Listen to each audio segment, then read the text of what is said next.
Political authority is not just about people coming together to do something that everyone already has the right to do. Political authority is about one group of people claiming the right to do things that normal people do not have the right to do, such as taxing and controlling everyone else. Excellent quote from this book, What Anarchy Isn't, by Larken Rose. You can get a large number of these small pamphlets. I think he sells them at like 40 at a time. It was great. I walked up to the library that's close to my house. I felt like I was smuggling contraband in. It was terrific. Today we got Larken Rose, the author of the book. Larken, thanks so much for taking the time. Thanks for having me. So you have a website, attendcandles.com. What is that about? We finally made an online version of the seminar that Amanda and I do called Candles in the Dark, which teaches a very different communication approach. It's just for voluntarists, anarchists, to try to communicate with statists, as in the rest of the world. And we've, just about all of us, probably all of us, have experienced the frustration of trying to use evidence and logic and moral principles to get people to give up statism, only to have really weird responses and tangents and emotional outbursts and all sorts of stuff. And having been an anarchist now for 23 years, over the years, I've accidentally learned a whole bunch about human psychology and how to not set off people's, instinctive defensive reactions whenever their fundamental paradigms, their view of reality is challenged. And it's something I don't do in public. One of the main rules is don't do it in front of an audience. So what people who know me, what they've seen me do in public is just knock down, drag out arguments and debates. Candles in the Dark is drastically different. It's a very passive, non-judgmental approach that works. Well, I say passive, as in not aggressive, but it isn't like you just sit there and do nothing. But it's a very different method than almost anybody naturally uses. It's a method that did not come naturally to me. It was learned and developed over the years when I realized there really are ways to get through to people if you can control your own psychology enough and understand their psychology enough to actually connect with the voluntarist that's already inside them. You don't have to convert them. You don't have to be in evangelical mode. And so it's rather than I could like take 10 hours to describe the whole thing, but that's it in a nutshell, is it teaches a very different, far more effective way to communicate with people who believe in government and political and authority, all that, without it getting emotional and angry and all that stuff. Okay, so before I buy into this anarchy thing and start spreading the message, you're going to have to explain to me, what is all the fuss about government? I mean, I know it's a big thing, but there's a lot of things in life that are terrible. Corporations, there's relationships that are bad, there's hurricanes and climate disasters. What is all the fuss about government, and what makes government a unique institution in society worth all this intellectual energy? Well, there are a lot of things that can be done intelligently or stupidly. There's a lot of things that can be done morally or immorally. Like a business can sell you products and not lie about them and not rip you off and not, or it can do nasty things. And it's easy for people to look at government and think, well, this is sort of like a management of society thing that you can do it well or you can do it badly. You can be corrupt or you can represent people. But when you break down the nature of what government is, the concept itself is inherently insane and immoral. There can't be such a thing as a good government, because every government has some fundamental qualities to it which makes it inherently immoral. Namely, the main one being, they are the group of people that claim to have the right to initiate violence against other people. They don't just claim the right to protect us. If some organization said, hey, if somebody's attacking you, let us know, we'll come protect you. An organization that did that, first of all, it would have my blessing. Second of all, it wouldn't be government, because government means the exercise of authority over a people or place. And authority means the right to rule, which is why every government, even though it pretends it's a protector, it claims the right to tax, as in we're going to force you to pay for our services whether you want to or not. Well, no business has the right to do that, and government doesn't have the right to do that. It claims to have the right to, they call themselves lawmakers, and they claim that, hey, if we make something up and we write it down and we go through these weird pseudo-religious rituals and then call it the law, suddenly you're obligated to obey. You're a bad person if you disobey, and we're allowed to hurt you if you disobey. And it's actually righteous for us to hurt you if you disobey. All of that is bogus. We were taught all of that. None of that is true. And it isn't just a bad idea. It is the worst idea in the history of humanity, because far more injustice and suffering has resulted from people imagining an external authority, imagining that, well, those people, we need to give them the right to rule us and take our money and boss us around and hurt us if we disobey. That has been the root cause of the vast majority of injustice in human history. And so it isn't just, a lot of people think, well, government can be corrupt and destructive, but we want a good one. Conceptually, even, there can't be such thing as a good one, because it's inherently violent and immoral. It's based on the notion that they get to do things that we all know would be wrong if we did them ourselves. In other words, government is based on the notion that those people over there are allowed to commit evil. And no, they're not. But it's sort of like if you join a club, you sort of consent to club rules. The country is sort of like a club in a way. And if you don't like the club, you can go to another one or go to another one. If you don't like the country, you can go to another country. Why is that so hard for you voluntarists to recognize and accept? Because it's a little bit like a club that comes into your living room and says, hi, we've just agreed on your behalf that you're now part of our club and have to live by our rules. Like, most of us were born in the countries we're still in. Like, we didn't choose the club. A bunch of control freaks said, well, here's the rules for living here. It's really, it's the accurate analogy isn't a club. It's like a street gang or a mafia. Hey, this is our turf. This is where we beat people up and steal your money. You're free to move to some other city. Like, that doesn't make it legitimate and moral to initiate violence against people and say, well, you could just go somewhere else. If you don't want to get beat up, don't walk down this alley. So it's perfectly fine. You agreed to get beat up and mugged because you walked down this alley. That's not how morality and logic work. It's a common excuse that the people who believe in government try to use. But it's like most of the arguments in favor of government, if you change the scenario a little bit, suddenly they say, well, no, I'm not for that. Like, if a gang shows up in their neighborhood and says, hey, we're going to beat you up and you're going to give us half your money, and it's okay because we'll let you leave. We'll let you abandon your house and leave your neighborhood. Does that count as consent? Would you be okay with that? And of course, everyone says, well, no, that's different. And no, it isn't. Fundamentally and based on principles, it isn't different. You don't get to volunteer someone else into an agreement without their consent. That's not an agreement. That's just you forcing yourself on them. So Ilhan Omar and Alexandria Ocasio-Cortez, two of our great representatives, have been talking on Twitter a lot about rights, a right to housing, a right to healthcare, a right to education, a right to join a labor union. Libertarians also talk about rights. Is this something you have in common with democratic socialists? We have in common that we both use the word right, and that's about the extent of it, because they use it to mean something diametrically opposed to what a right actually is. If I say I have a right to a sandwich, what does that mean? Like, does somebody have to make me a sandwich? So there's what are called negative and positive rights, and actually the negative is the only kind that's actually a right. A positive right is like somebody else has to give you something.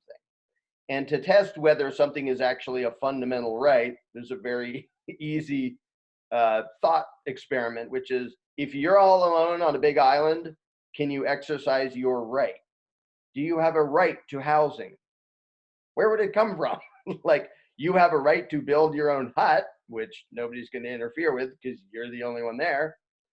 The only way in which the concept of a right is at all rational is describing something that you should be allowed to do without anybody else forcibly interfering. It's really a statement of a negative. To say I have a right to do X just means no other human being should use violence to stop me from doing X. So the right to speak my mind just means nobody should forcibly silence me. The right to be armed just means nobody should forcibly disarm me. You know, the right to be free from unreasonable searches and seizures means nobody should do that stuff to me. It doesn't mean anybody has to do anything for me or provide me with anything. It literally just means everybody else has to not do a certain thing. So if I build my own house, I have a right to the house that I built. I don't have a right to a house that somebody else built.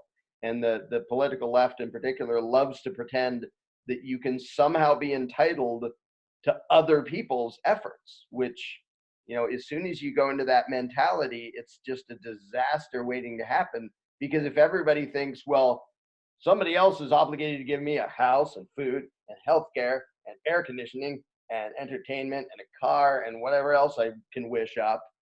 Well, if everybody is thinking that and everyone thinks they're entitled, how's that going to work out? Who's going to produce it and who's going to use the violence to go make other people serve you? And that's, you know, that's why collectivism and socialism always ends in disaster, because it's based on the notion that if you need something, somebody else is obligated to give you it, which means you're allowed to go steal it. Well, gee whiz, now it's a big violent free for all and nobody's productive. And like, it shouldn't be surprising that when you have that view of rights, that's the outcome. It doesn't work because that concept is ridiculous. But someone might look at this and say, well, I could have all the negative rights in the world, but if I'm not empowered with a state that provides me just the minimum, housing, food, clothing, education, protective services, then I basically just have a right to starve to death and expire. Is that the heart of the freedom philosophy? Well, the heart of the freedom philosophy is you don't get to enslave anybody else. And it's quite true that that gosh darn oppressive nature made it such that if we don't have food, we freaking die. Like, it wasn't a law, it wasn't a greedy businessman that made that be the case. That's just reality. You need shelter, you need food, you either build it yourself or you trade with others who know how to build that stuff. And these days in our, you know, specialized advanced economy, hardly anybody does everything themselves. They don't grow their own food, they go buy it from somebody else who grows food. They don't build their own houses. You know, some people do some of that, but it's the idea that like starvation is the alternative to government is ridiculous, because it's really saying that we, the human race, all these people put together, we can't possibly produce all the food and shelter and housing we need with voluntary trading. We have to do it with violent coercion. It's like saying we can't, like, we wouldn't all have cars if we had to like earn money and buy one. We'll only all have cars if we go out and steal cars, and we all go steal cars. Otherwise, nobody will have a car. That really is the analogy to the ridiculous notion that without government, we'd starve, because government doesn't produce anything. It just steals something from one person and gives it to another. Usually it steals something from one person, keeps 90% of it, and then gives 10% of it to somebody else to buy their loyalty, but it doesn't produce anything. And the idea that prosperity comes from adding violence to the economy and violence to humanity, it's not just immoral, it's insane. And sometimes you just got to question the motives of people when they're like, I just want there to be abundance. I want people to be wealthy. And it's like, yeah, I want those same things. I just have like a basic rule. You can't initiate violence against peaceful people. Obey your contracts that you voluntarily enter into, and any unowned property you have to acquire through original appropriation or homesteading. And they're like, nope, can't do it. That's off the table. We just need really? That's the thing stopping you? You have to realize that's why you almost have to bring the economics in of production precedes predation.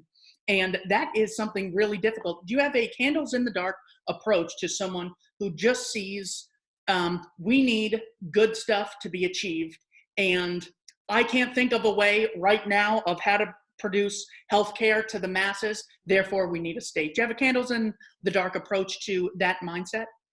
Well, the thing is, so many little tangents like that where people like their lack of imagination is their excuse for believing in government. Like, I am not sure how this would work, so we better have a giant ruling class, forcing their master plan on everybody. Instead of candles in the dark, instead of like bickering over economic theory and trying to educate them on all these tangential issues, it goes to the fact that their own conscience and their own judgment knows that they don't want to be victimized by that. So if I say, for example, if I ask somebody, because candles in the dark is 1% about saying what you think to them, which is only when you agree with them, and 99% about knowing what questions to ask to bring out of them the fact that they already know all they need to know to be a voluntarist. So for example, I might ask one, like, if I'm not sure how to afford a car otherwise, is it okay for me to come steal your car? And most people are going to say no. I'd say, yeah, I agree. That's not okay. I don't have the right to do that. Do you have some obligation to provide me with stuff if I'm just a stranger, you don't even know me, and you walk down the road to begin with them in the place of the potential victim of authoritarian aggression? And it's amazing how many people can understand the principles when they would have been the victim on the victim end instead of the beneficiary of the violence. But it's all about bringing out of them the principles they already instinctively understand. So there's this layer of voluntarist, non-aggression, self-ownership that almost everybody, basically everybody but sociopaths, already has. And then there's the authoritarian garbage they were taught on top of that, which is muddling it and confusing it. And the whole approach of Candles in the Dark is basically to free the real them from the garbage they were taught, because most of their life they interact voluntarily and they understand all that. They just thought, well, there's this exception for this thing called government, politics, and authority. And it's basically using questions to show that they don't even believe there's an exception for that, which is a weird thing because it's, the way they talk, obviously they think, well, if it's taxes and government, we need blah, blah, blah. Superficially, they'll talk as if they do. But if you know the right questions to ask, they get to the point where they have to admit they don't want to be forced to fund something that they're morally opposed to. And they don't think they have an obligation to do the wrong thing. Basically, their view of government is, well, other people need to be controlled. But if you know what questions to ask and you go through it, again, with them as the victim first, and then with you personally as the victim, like, well, do you think it's okay for you to steal my car if you're not sure how you're going to have a car otherwise? And most people are going to say, well, no, I wouldn't do that. Okay, glad to hear it. I agree that's not okay. How about some random person? And so rather than it being about explaining a bunch of details and stuff, it's about bringing out of them the underlying principles from which you can extrapolate all the other stuff. Like you just gave a nice short summary of the basis of voluntarism. And once somebody grasps that and applies it to everything, we don't have to go out and say, all right, it's also not okay to steal somebody's green balloon. And it's not okay to steal their blue balloon. And it's not like, once they get the principle and just apply it to everything, anybody can figure out, oh, okay, yeah, government always does the stuff that I would never do myself and I understand is bad, and why do I think that's okay? So it's about getting them to getting the part of them that already understands these things to come out and basically overrule the BS they were taught. Sure. There is a concept that I run into when speaking with a lot of very educated statists. It's referred to as the noble lie, and it's defined as, in politics, a noble lie is a myth or untruth, often, but not invariably, of a religious nature, knowingly propagated by an elite to maintain social harmony or advance an agenda, originated by the ideas of Plato. So in other words, yes, all right, I've thought about it. The belief in authority is a total lie. However, it is a noble lie for the purpose of social harmony. That is my belief. How would you respond to that mindset? Well, it's funny because and incidentally, there's always two ways I would respond to something. One, if I'm in debating and arguing mode, one, if I'm in candles in the dark mode. So if I'm being gentle about it, I would ask them, well, do you think that's okay? Do you think it's okay for me to lie and deceive and defraud you in order to control you in such a way that you'll do what I think you should do, instead of telling you the truth and letting you decide what you would do given all the information? Like, do you think I should treat you that way? And most people are going to say, well, no, I don't want you doing that to me. It's like, well, do you think it's okay for you to do that to other people, where you're totally lying to them, manipulating them for their own good? Is that how you normally react with other people? And if they want to say yes, I just let them say yes. It's like, okay, well, thanks for letting me know. I might avoid you in the future, given that.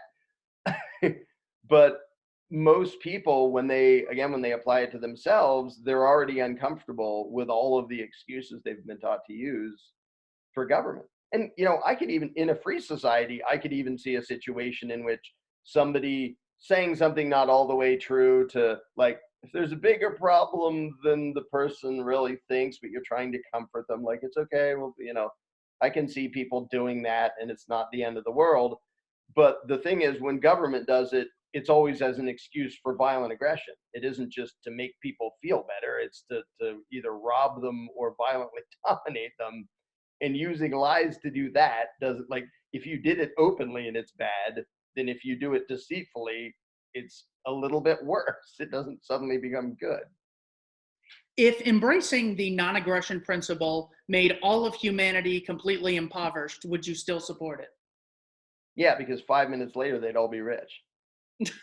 Like, it's one of those things where if people, and it's, one of the things we emphasize in Candles in the Dark is don't argue about predictions, because people can just hallucinate any future they want. If we didn't have government, we'd all be killing and eating each other.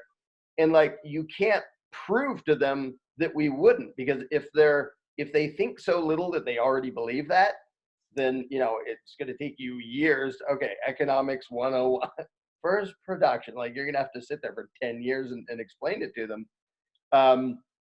So when you make it be about principles, and you make it be personal, because literal, specific, and personal is the three main things you focus on when you're asking questions. Don't let it turn into vague fluff. And so I would ask them, well, if you think non-aggression would make everybody poor for some reason, or you think it would turn into every man for himself or whatever, do you think that makes it okay for me to steal your stuff? And they, well, no. Okay, I agree. It doesn't. Like, me saying, well, things would be bad if nobody stole anybody's stuff, so hand it over. Like, most people are going, wait, I'm not okay with that. Okay, good. I'm not okay with that either. Do you think it makes it okay for you to rob me? And if you start with the basics and make it principles, the predictions sort of become irrelevant. And sometimes it'll turn into, well, I'm afraid this will happen and this will happen. And when I'm in a one-on-one discussion, I just say, whatever you think everybody else is going to believe, whatever you think they're going to advocate, whatever you think they're going to do, I'm just asking if you are one of the people advocating violence against me and everybody else. And if not, we can have a discussion about whether other people will do stupid or destructive things. But if you are advocating violence against me, we still need to have a discussion. If not, then we can have a talk about predictions, but they don't really matter to what you're doing and who you are and what you're advocating. Because right now I'm talking to you. I'm not talking to everybody else in the world. One of the probably the most famous political philosopher, most often cited, is John Rawls in his book A Theory of Justice, as far as modern day temporary thinkers go. And he basically said that regulation and taxation, these things are not necessarily violations of rights because you didn't earn them. In other words, you didn't choose to be born to the parents you were in. You didn't choose to be born in America or in the year that you were born, and you didn't choose to live in a society that happened to value what you produce in such a way that gave you more money. Therefore, taxing you isn't necessarily unjust, or imposing regulations on you, because this isn't something you earned that's yours. It's all part of a worldwide commune, or actually nationwide commune, because he never applied it globally, because then, like everything else, apply it consistently and it fails. Okay, I'm sorry. How do you respond to the John Rawls theory of justice? It's basically a complicated version of saying, hey, if you're born a slave, you're supposed to be a slave. Like, it's not an argument, and it's not even an argument anybody believes in, to say that, well, just by accident of birth and how things happen to be, it's okay for you to be victimized. It's like, well, is there any limit to that? Is it like if I was born somewhere where they kill redheads, would that be okay too? Because hey, you didn't choose it. And Please like no. it's just it's sort of it's really just a mangled weird way to say might makes right. It's like, well, this is how it is, so this is how it should be, which is like the worst logic ever, and a complete absence of moral principle to just decide that, well, this is how things are, so it should be. Like, okay, well then why are you even bothering to say anything? Just go deal with whatever's going on. So it's just ridiculous.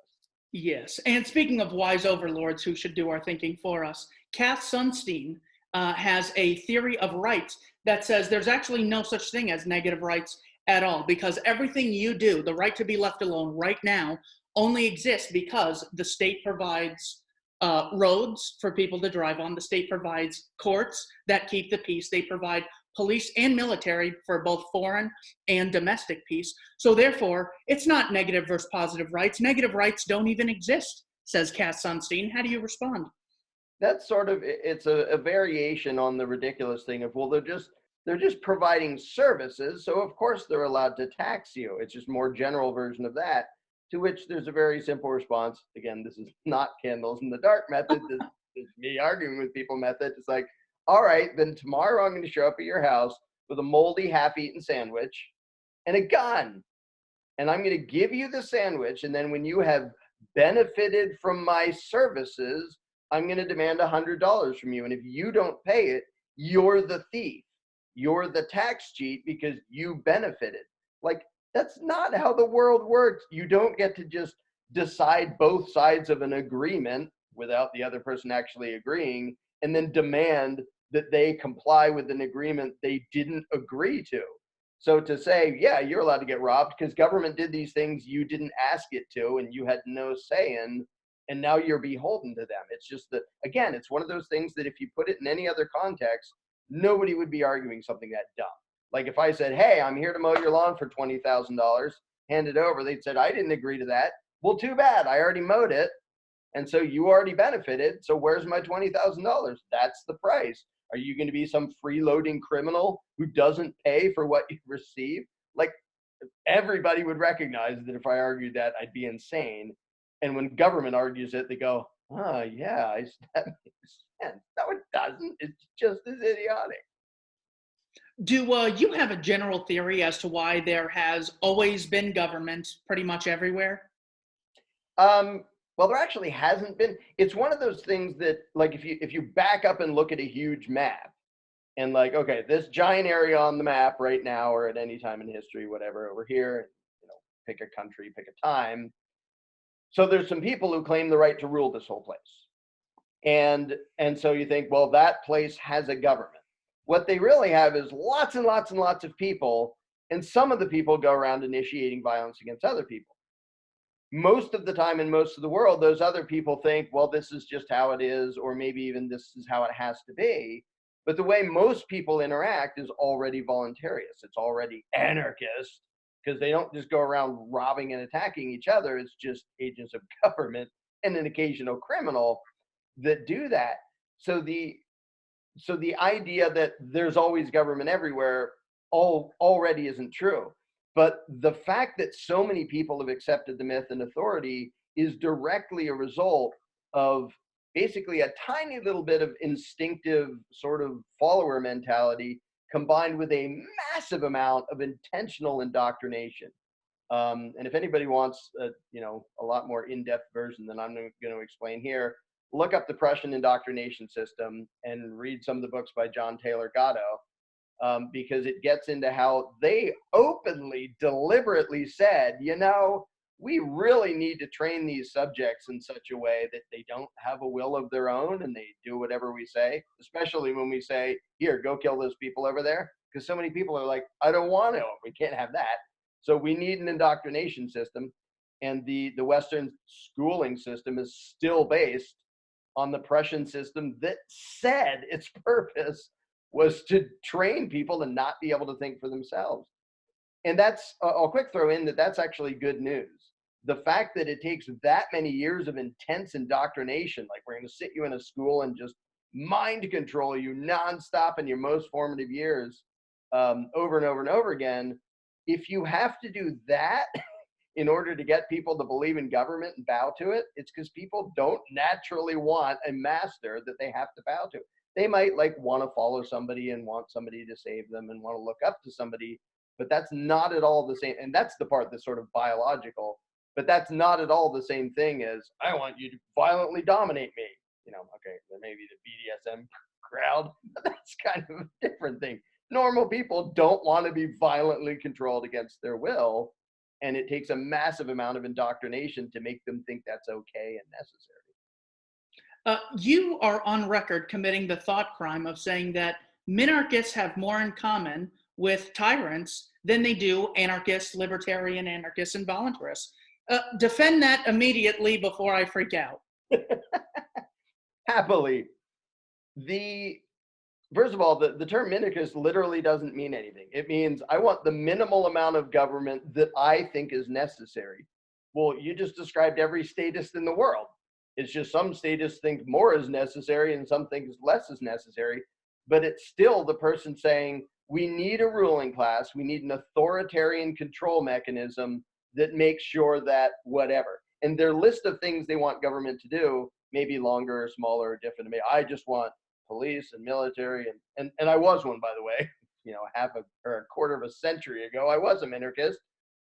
And then I examined my beliefs. And I was like, why do I think it's okay to use this collectivist violence for police and military and a couple other things?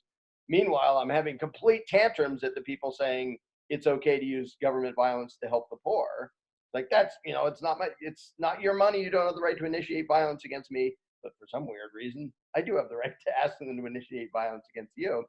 So a minarchist, they are clinging to the one thing that the one wrong thing that matters, which is the belief in authority. It's exactly the same as somebody saying, I don't want to do away with slavery entirely, but I want the slave masters to be so much nicer. It's like, you are not an abolitionist, and you have less in common with an abolitionist than you do with the nastiest slave master, because you accept the premise that the slave master can own other people. And that is what has to go. And the minarchist accepts the premise that there can be such thing as a legitimate ruling class with the right to rule. The fact that they want it to be sort of nicer, that's not a principle. That's just sort of an arbitrary preference. The principle is nobody has the right to rule, or somebody has the right to rule. And they're still on the wrong side of the line of that. A lot of Americans who will say that their primary value is sort of an old ideal American conservatism brought into the temporary will say things like, well, when you have something like rampant degeneracy or kids being taught, you know, terrible sexual things at such an early age, this is the result of, hey, let's let everyone do whatever they want. How do you respond to, but what about the children in vulnerable situations resulting from the freedom philosophy? It's another one of those things where people can imagine, and they don't even think this through, but part of them sort of subconsciously imagines that government is some mystical, magical, superhuman thing, because they're like, well, if we leave it up to people, they're going to do these things. But if we have government, it's like, government run by what? People. And then what do? They complain that all these degenerate things, you know, whatever the person happens to not like, and then that gets implemented as law because some of the people who do that now have the ability to force it on everybody. And then they totally freak out. Oh, the political left is trying to do this and that and the other. Well, you're the one who wanted there to be a government, and then they got their hands on the reins instead of you. Like, serves you right almost, because you wanted that game to happen, and then you complain about it when some of those scary people that you don't really like ended up having the power that shouldn't have been there in the first place. And the idea, but to really answer the question and to any problems that anybody sees with society, people is all we have. Like, if you're in a society and 99% of the people believe something dumb or do something violent, there is no magic trick to suddenly make them not do that. And if you make a ruling class, they're going to be the ones that legalize and formalize their stupid violent stuff by way of the government. So the idea that government is somehow going to be a civilizing influence and make people better, then the people it's made up of is just, it's so weird and bizarre, but it's part of the indoctrination to get people to think that the law and government is somehow better than the people who write it and enforce it and vote for it. It's so dumb to say, like, all us rabble, we're unpredictable and dumb and short-sighted, and but somehow we'll arrange a master to violently control us, and he'll be like wise and benevolent. And why on earth would you think that would happen, even without thousands of years of history showing the exact opposite? Why would you imagine a bunch of stupid, short-sighted, immoral people are going to appoint good, wise people to keep them in line? When has that ever happened?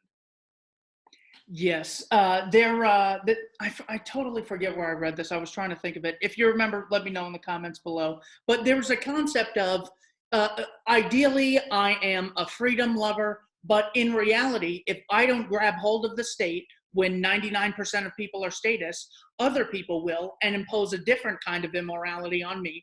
Therefore, I'm justified in embracing statism to avoid others enforcing their worldview on me, much like if the state controlled religion and the Catholics won. Well, you couldn't be a Protestant, so yeah, maybe Protestants should occupy the state just to fight off the Catholics. What is your response to there's a temporary justification for utilitarian measures against being able to live your life so others don't dominate you? Because it's never really defensive. It's like saying, well, somebody's going to be the slave master, so it should be me. And there's a couple things that are ridiculous about that. One is that the people they're so scared of having power argue the exact same thing. That, the political left is like, well, we certainly don't want the Republicans in power, so we need to have the power. And while we're at it, we'll violently control this and meddle in this and stick our noses in everybody's business. And then the conservatives are like, well, we definitely don't want the left in power, so we're going to grab the power. And when you have people who pretend to believe in freedom but say, well, just for now, I just want the ring of power just for now. I'll just wear it for a little bit, for a little while, just to defend myself from all those meanie people. And that's one of the things I think is as a weird tangent, is so brilliant about Lord of the Rings, and especially the books that get into it more, is it does such a great job of showing as soon as somebody thinks they have power and the right to rule, they're going to turn into a butthead. They may turn into a bigger butthead or a smaller butthead, but the notion that we need to grab this right to dominate our fellow man just to do good stuff, you can't do good stuff. The ring only serves one master, and it isn't you. And so whenever people say, well, we just have to do it so that we can defend against other people doing worse stuff, well, gee whiz, that's literally how every one of the worst tyrants in history came into power. They were all complaining about an actual injustice that came before. Mao and Stalin and Hitler and the rest of them, they came after some other injustice, and they said, well, we need the power to fight against those bad guys. And gee, now we're like killing millions of people, but it's better than those other guys. At least Hillary didn't win. And it's the stupidest mentality. And if you look at history, you realize that is the trick that the ruling class wants everyone to fall for, is you have to play our game, because if you don't, that other guy is going to vote his guy.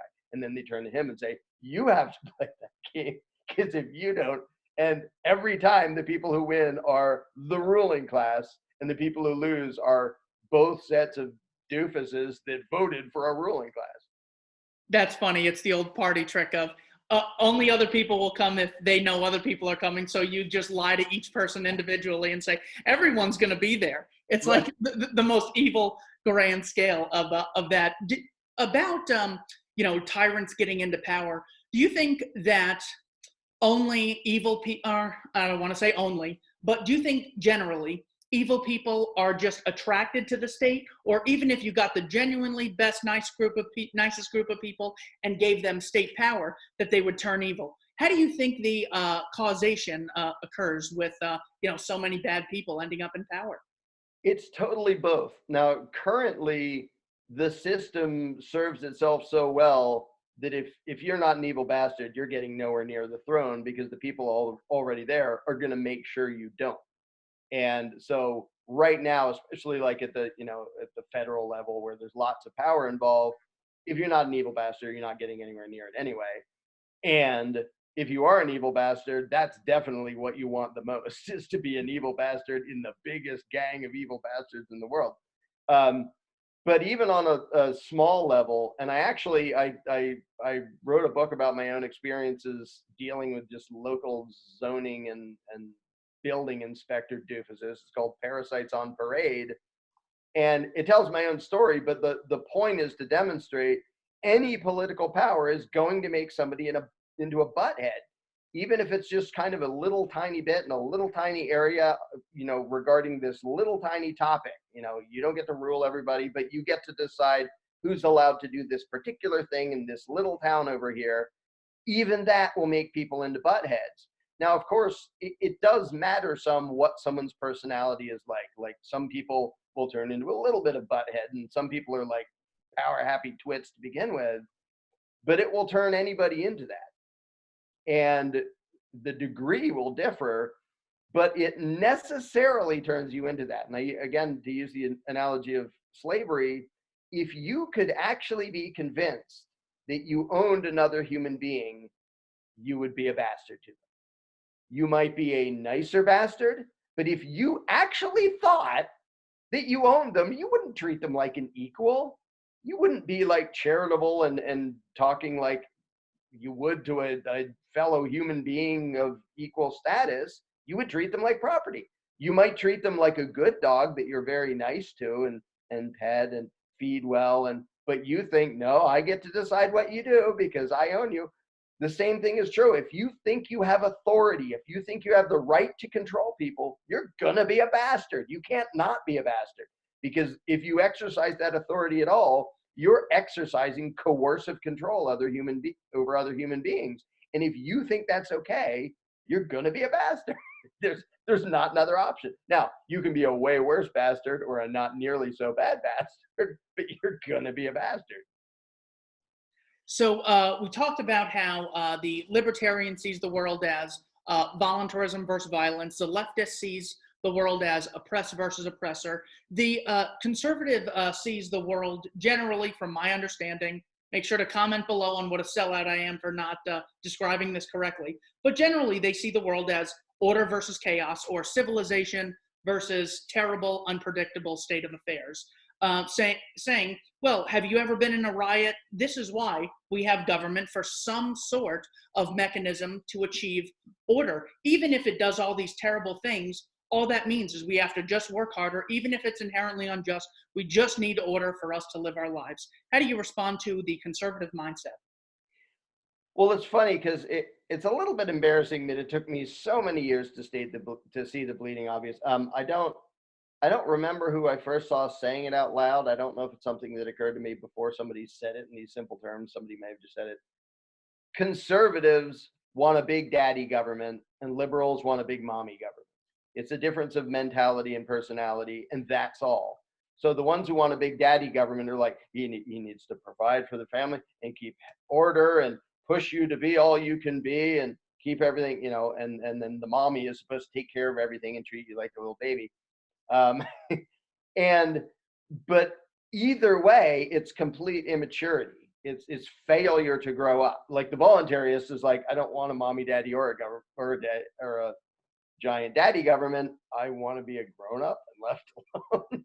Like, which is the actually different position to have.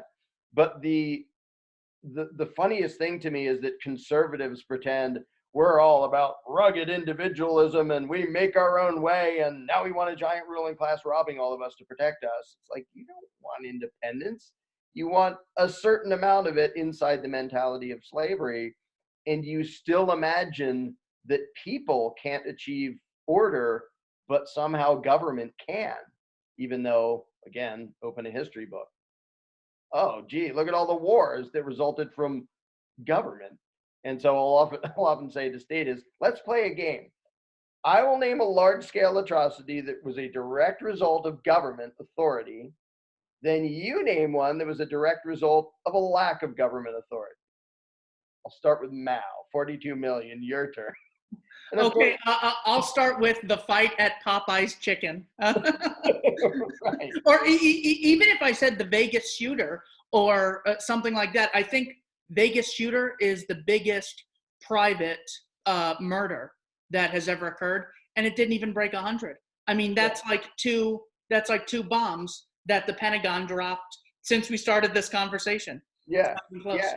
And it's so, and the thing is that it's really important to understand that people so much want a promise of somebody will take care of everything, that they don't care about the reality that already they don't. Like, you have a government, it already steals trillions of dollars, it already regulates everything under the sun, it already has 8 bazillion laws that literally nobody in the world even knows what all of them say, and yet you still have crime over here, and individual people do nasty things.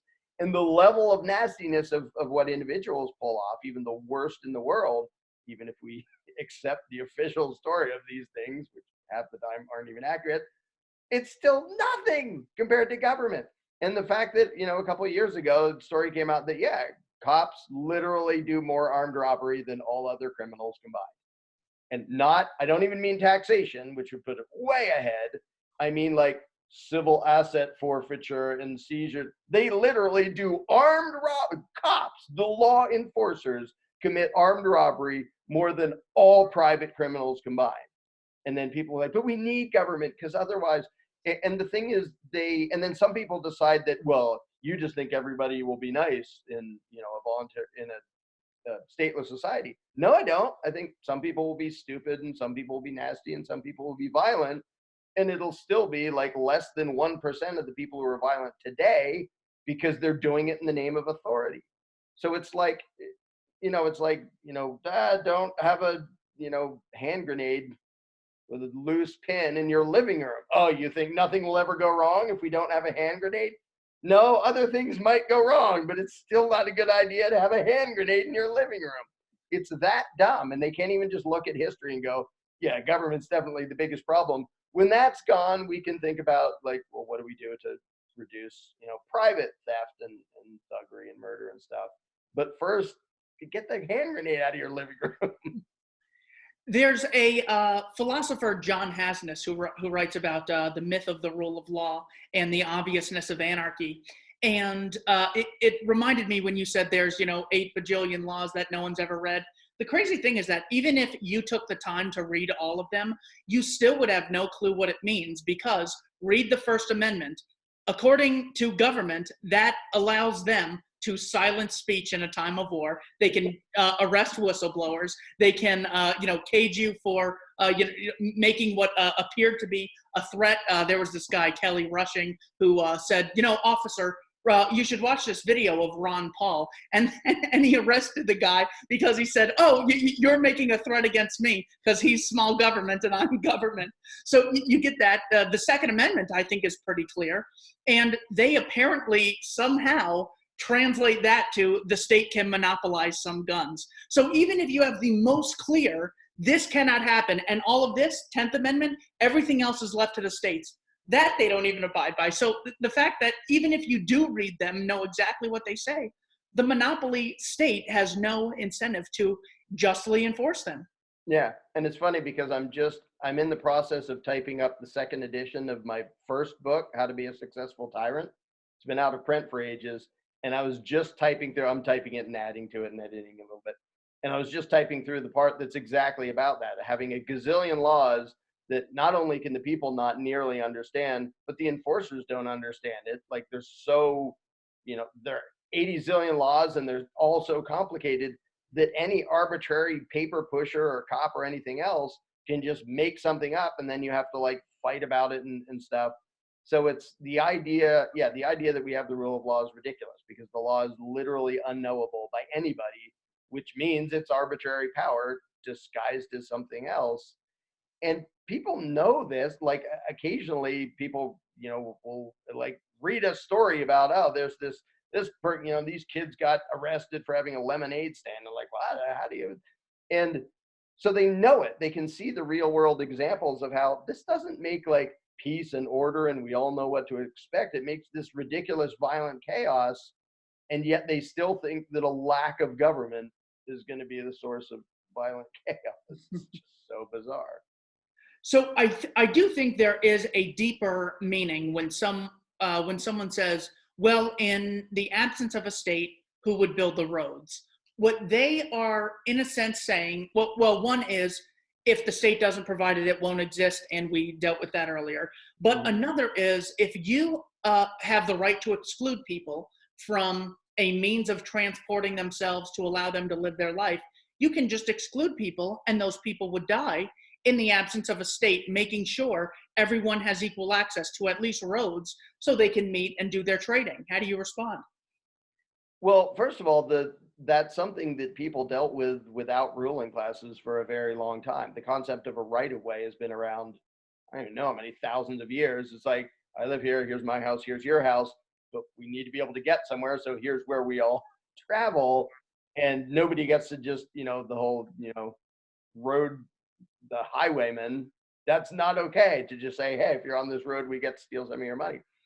And so it's already something that people think have thought out and dealt with. And once again, it goes back to the fundamental assumption that government is somehow superhuman and will come up with solutions that people can't. Like, whatever a problem is, whether it's a stupid, ridiculous problem or an actual problem, if people say, oh, we've got to watch out about this, like somebody's dumping toxic garbage in our river and killing the fish, what do we do about it? Or somebody just decided to buy the properties around me and then put a wall around me and now I'm stuck here. What am I going to do? Like, whatever either happened or whatever you can imagine that happens, it's always a cop-out to say, this is why we need government. It's always because they want a big mommy and or big daddy to fix it for them so they don't have to be a grown-up and actually think, well, what should we do about it? What should we as actual human beings do about this? Once upon a time, like in the colonial days and as people were moving west, I mean, of course, at the same time, you had government like murdering the Indians, named for Columbus being an idiot. But so you had that going on, but a lot of society, a lot of stuff here was basically anarchist. Like, the long arm of the law couldn't keep up with the people moving west, so they would have little towns. And the thing I like to point to is the Little House books by Laura Ingalls Wilder, which was a first-hand account of basically an anarchist society, because at least several of the places they lived, there was no government, there was no sheriff, there were grown-ups, and sometimes bad things would happen. Some sketchy, violent, scary people would come along, and the grown-ups would say, this isn't okay, what are we going to do about it? And now people are trained to think, this isn't okay, call 911. What are the authorities going to do about it? Because they're trained to be children. And what's so sad about that is that they actually imagine that if you have like a town of, if you have a group of 10 people or a town of 100 or 1,000 or 10,000, they actually think the best solution is for all those people to sit on their butts and call a politician to try to fix it. It's like, why wouldn't you just have the people say, this isn't okay, let's do something about this and figure out, sit down, rationally figure out what's the best thing to do about it? Because they're still thinking like children. They're still thinking as if the government thing is the only thing qualified to deal with a problem. We're just these, little helpless idiots. So of course we have to call the authorities. And it becomes a self-fulfilling prophecy. They become helpless idiots because they were trained to be helpless idiots.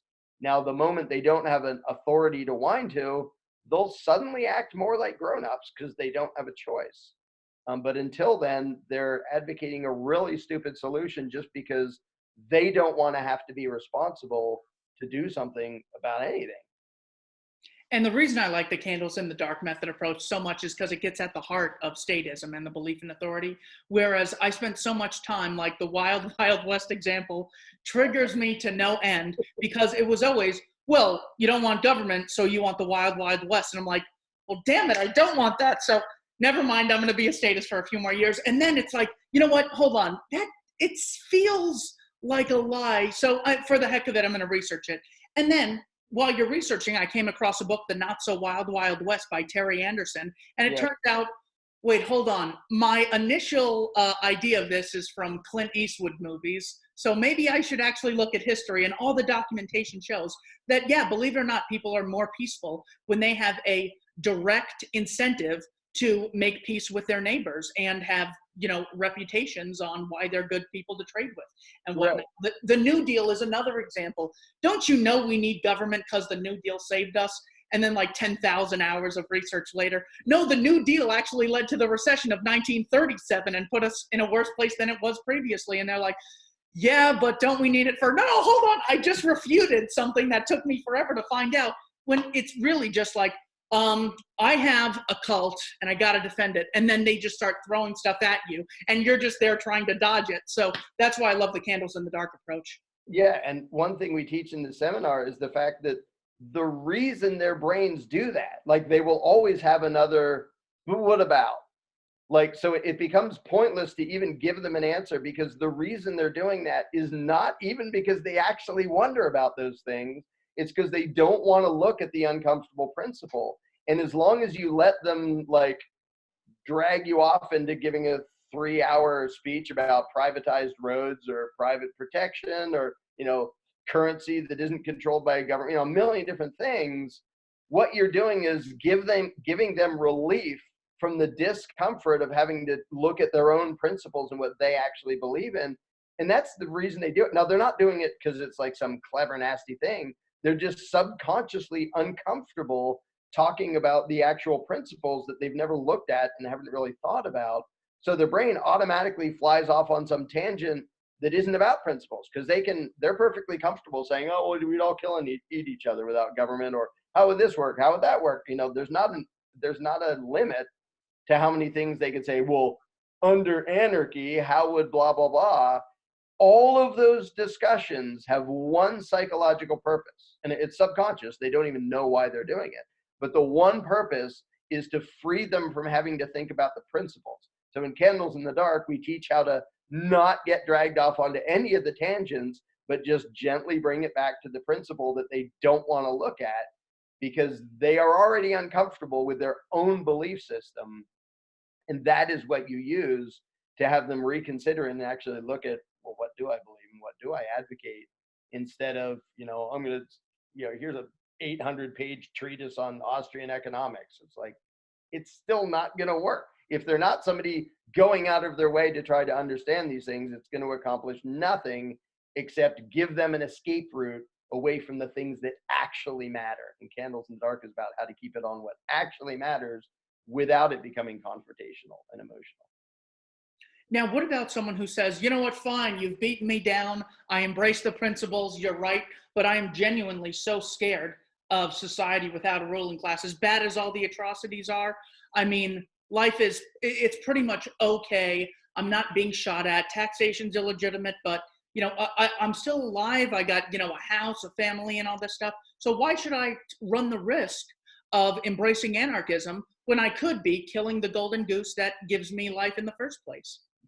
Well, I would start with a question that clarifies exactly what they're saying. I'd basically say, if you just mean you want to sort of be quiet and lay low and go with the flow and stuff to avoid, harm or risk to yourself, I can understand that. And that's sort of an individual preference thing of, how much you're willing to risk anything for some bigger cause. And if you're not, oh, well, like, I don't get to decide that for you. But if you're saying that you're going to condone violent aggression, including against me, then you are the problem. You're one of the ones cheering for the problem. If you're just somebody who said, that's a problem, I don't think I can fix it, I'm just going to try to mind my own business, okay, I can sympathize with that, I can sort of relate to that. But if you're like, this is a big problem, I'm going to keep cheering for the problem, I'm going to keep cheering for you to be violently subjugated, because I'm not sure what'll happen otherwise. And that's why I bring it back to the personal level of like, if you're one of the ones advocating that I be robbed for something you want and I don't, or that I be forcibly controlled when I'm not threatening or hurting anybody, that's really not okay. It's not moral and we have a problem. And I don't care what your excuses are for doing that. Like, your excuses don't make it okay. If you recognize it's okay and you don't cheer for it and you just go, well, I guess other people are going to do that, okay, I don't mind that as much. If you're not one of the ones cheering for the injustice and you just sort of think, oh, I can't stop it, okay, that's a whole lot better. But if you're cheering for violence under the excuse that there's going to be violence That's ridiculous. Again, it's immoral and ridiculous at the same time. It's as dumb as saying that, well, I don't think there'll ever be a society with no murder, therefore I advocate a little bit of murder. It's like, don't advocate any murder, even if you think something's going to happen. And if you're advocating some of the evil because you think evil's going to happen, you're the reason evil is going to happen. Now, we spoke last time, and you had said you think, like me, morality is objective. I'm curious, what is your case that morality is objective as opposed to being subjective or based on personal preference? To say that morality is subjective is to say that there isn't such thing as morality.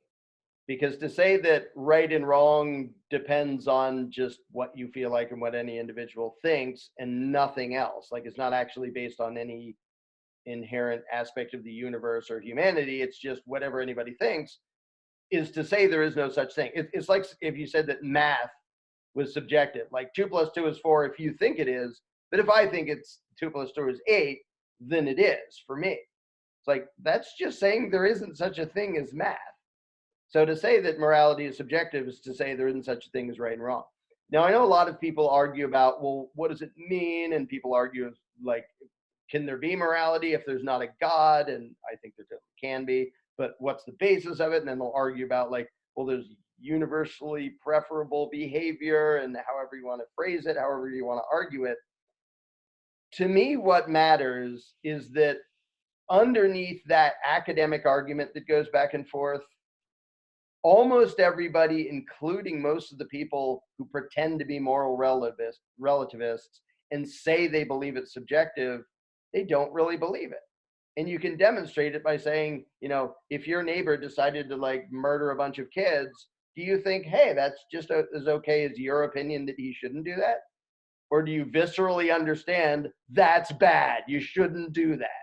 And if they viscerally understand that's bad, you shouldn't do that, then what they sort of say they believe in, I don't particularly care. So I know a bunch of people who think that morality is nothing, like moral nihilists who are decent people because deep down inside, they don't really believe what they're saying. They may not be able to sort out, like, well, where does it come from? What does it mean and stuff? But to me, unless somebody says, yeah, if I kill and eat you, that's just as good as me not doing it. You know, it's just, and if you don't like it, that doesn't make it wrong. It's just my preference.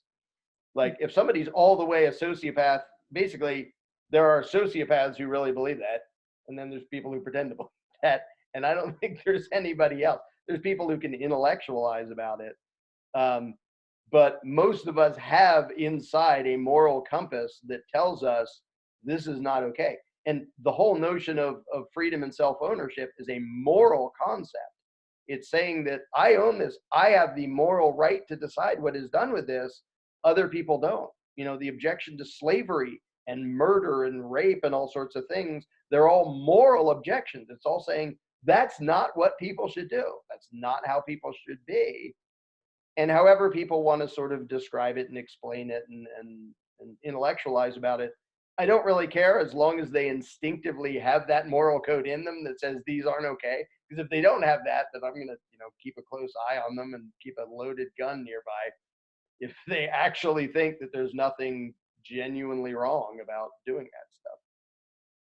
So if theft is immoral, let's use the example of theft in this case. How do you determine who owns what? Well, it's funny because that's one of those questions that I determine who I think owns something by what I know and what I think about it.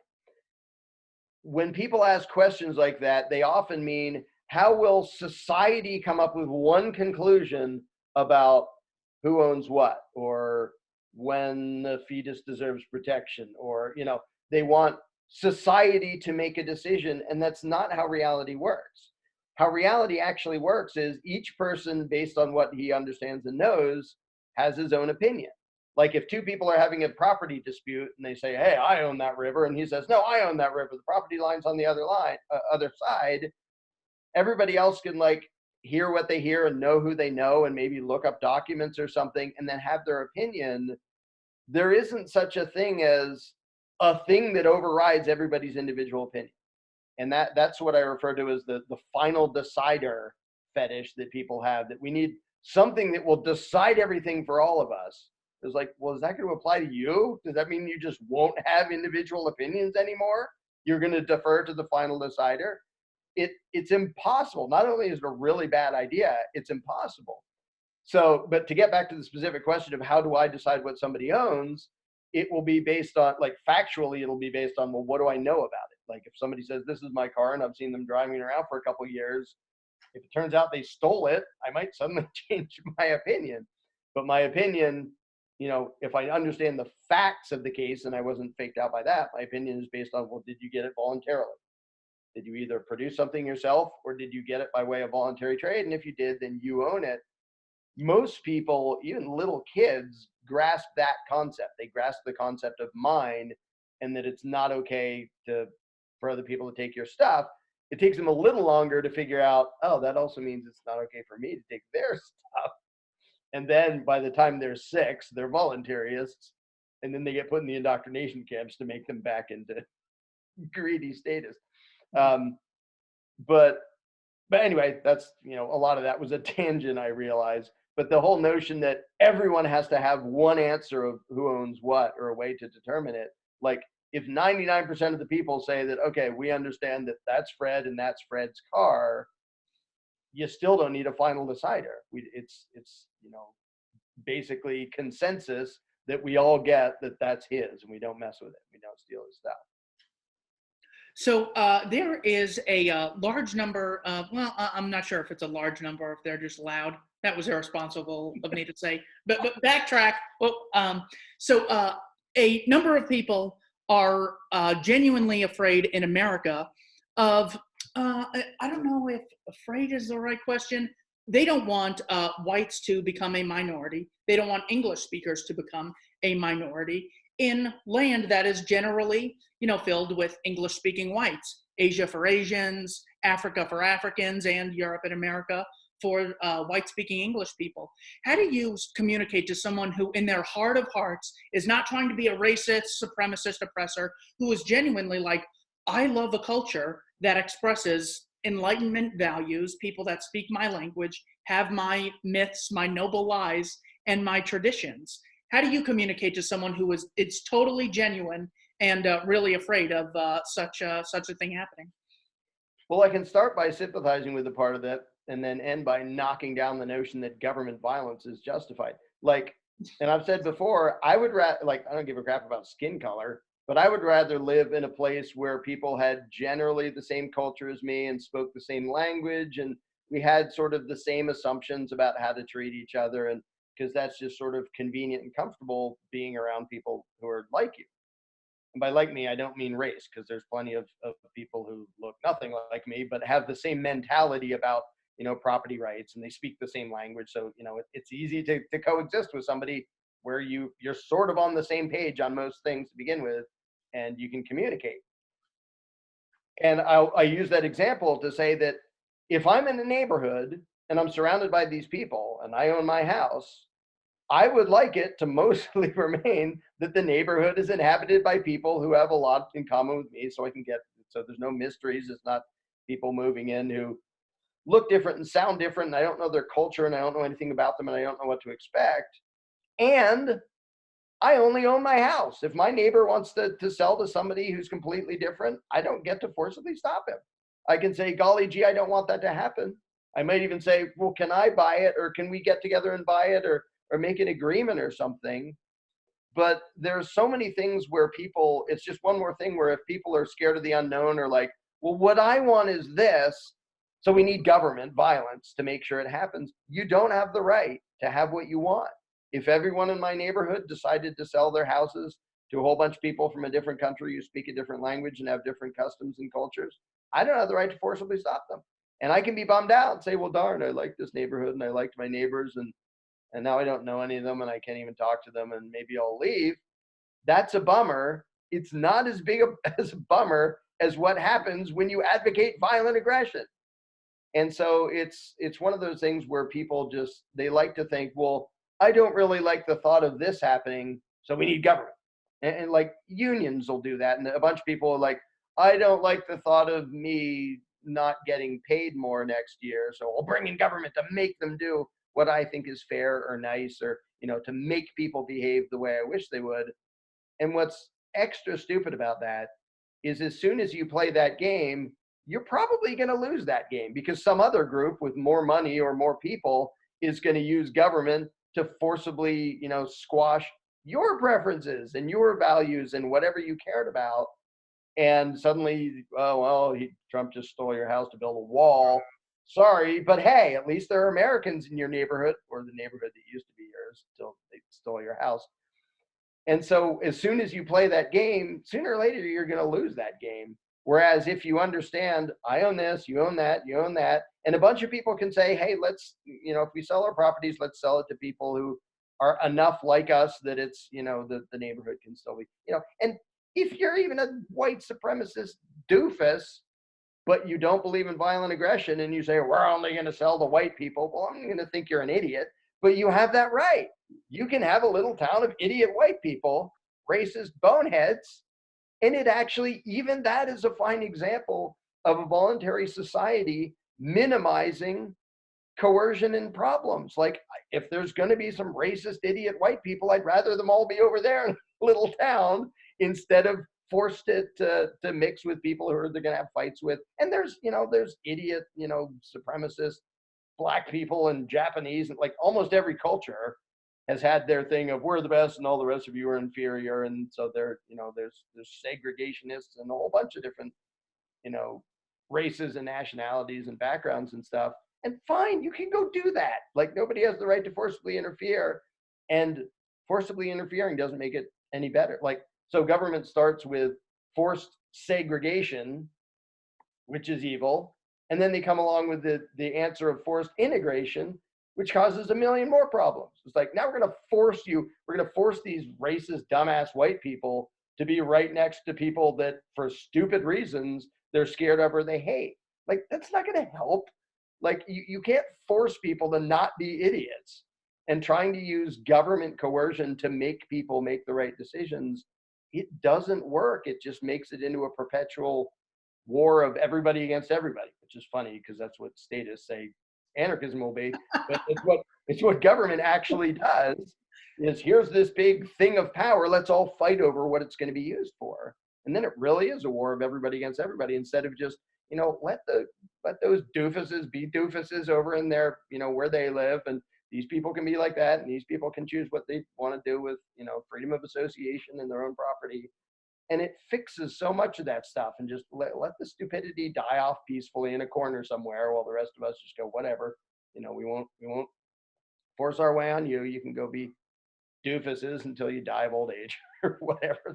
That's fine. We can still peacefully coexist, even if you're a bigoted idiot, as long as nobody's initiating violence.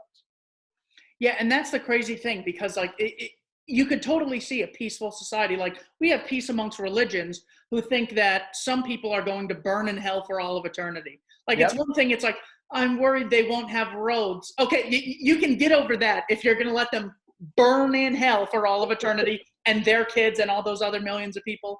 And it's like, you can have the Jews saying we're the chosen ones, the Black Israelites saying no, we're the true Jews. But even when you try to do that and there's a government, you almost can't, because you have, in the 50s, you have the FBI with COINTELPRO infiltrating organizations to try to make them look worse than they are, when most of them more or less were just peaceful. You have Elohim City, where there was something called PatCon, which was like the modern day COINTELPRO in the 90s, where they infiltrated Elohim City. There was like Carol Howe and Andre Straussmeyer, and they're like, hey, this guy Randy Weaver, make sure to sell him a gun. But before you do it, cut off like a quarter of an inch of the shotgun so we can justify arresting him. And so the informants go in there. So even, if you're so terrified of, well, we need government to protect us, every time you look into these situations, the state is the great aggressor, time and time again. Yeah, and it has to be. It has to do the divide and conquer thing. And it does it. It divides by race. It divides by income. It divides by nationality. It divides by religion. It divides by age. It divides every single way it can to pit people against each other. Because if we're not pitted against each other, why the hell would any of us want a ruler? So they have to scare all of us, make white scared of black, black scared of white, rich scared of poor, and everybody hate everybody, men hating women, and every division it can do. And then it tells both sides, hey, we're the power, you should come to us and have us use our authority to make things fair for you at the expense of the group you don't like. And so the fact that government pretends to be about like unifying, getting together, and fairness, it's always about division, because there literally would be no excuse for any of their power if we all just got along and said, we just mind our own business, and I'll trade with you if I want to trade with you, and deal with you if I want to deal with you, and I won't if I won't. All political power comes from division. So the idea that they're keeping us peaceful and civilized and cooperating is just ridiculous. Their entire existence depends upon them keeping us at war with each other. The next line of questioning I want to go into, after I read a study on econlibrary.org, 17% of professors at universities in the social sciences identify as Marxist and or communist. Anyone, I mean, the fact that there's, these terrible freedom fighters who are going to give us anarchy, that there is a actual legitimate communist movement in the country.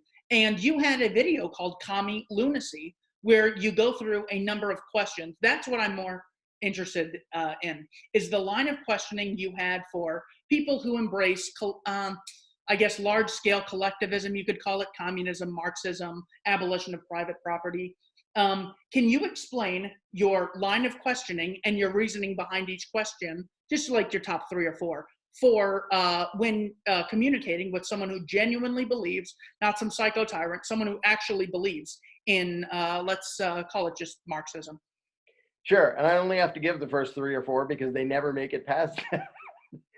And the thing is, collectivism, whether it's socialism or communism, whatever label it's under, it's based on some fundamental ideas, which if you decorate them in a whole bunch of fluff and make it sound confusing and vague and like it's free stuff for everybody and everybody has what they need, people go, well, that sounds nice. But when you break it down to literally the simplest scenario imaginable, the principles just explode, because the basis of collectivism is inherently just insane and immoral. So I start, one of the most common lines of questioning I do when I'm talking to a commie is I start with, okay, it's just you and me. We're in some area, like we're on a big island. There's lots of natural resources. There's trees, there's fresh water, there's all sorts of stuff. We're not, it's not like we're on an island that's 10 feet wide and we're starving to death. So there's plenty of natural resources. And I spend the day making a bow and arrow. Now, if you decide you need a bow and arrow to go catch something, go catch a fish or something, because yes, you can catch a fish with a bow and arrow, for those who didn't know that. If you decide you need my bow, does that make it yours? Do you become entitled to it? Do you have a right to decide what is done with it because of your need? Or is it mine because I built it? Does that mean that I get to decide? And maybe I'll decide to share it, but is it my choice or your choice what is done with this thing? And that's like the most fundamental question about ownership, because that's what ownership means, is the exclusive right to decide what is done with something. And at this point, even most commies will go, well, you have the right to decide what's done with it. You made it. They're already off the plantation, because in communism, the notion is to each according to his need. If you need it, it's yours. That is the foundation of collectivism. They already don't want to say that in the simplest scenario, because it looks as stupid and immoral as it is to say that, yeah, you spent the whole day making the thing, but if I need it, I just get to steal it. So they're already veering off from their own stated position. And then the follow-up question is, okay, so I made this bow and you said, oh, I'm kind of hungry. And I say, well, I'll make you a deal. I'm tired because I've been making this bow all day. I'll let you use my bow and go to the river and see if you can get some fish, on the condition that if you catch anything, we split it 50-50. Is that okay? Is it moral for me to offer such a deal? And most of the commies will say, well, yeah, that's okay, because how demented do you have to be to think there's something wrong with that? Here's my bow, you can use it if we split stuff. I'm not even making you do anything. I'm offering you an option. So most of them say, oh, that's okay. And then I say, okay, so you believe in the private ownership of the bow, the means of production, the thing that we use to get fish. You believe in the private ownership, you think it's mine, and you believe that it's okay if you do all of the labor, you're doing the hunting, but I'm benefiting from the fact that I own the means of production. I'm not going to do any of the hunting. So is that okay with you? And already they start floundering and making excuses, even though they already answered the question, just because I pointed out that it already doesn't match what they say they believe. And so they're already floundering around. Well, yeah, but that's different because, and then they make up the thing between personal property and private property, which is a completely meaningless fabrication. And then sometimes I'll add a third question and say, let's say while I was making a bow, you made a shelter. Do I have the right to stay in your shelter if I need shelter, or is it yours because you made it?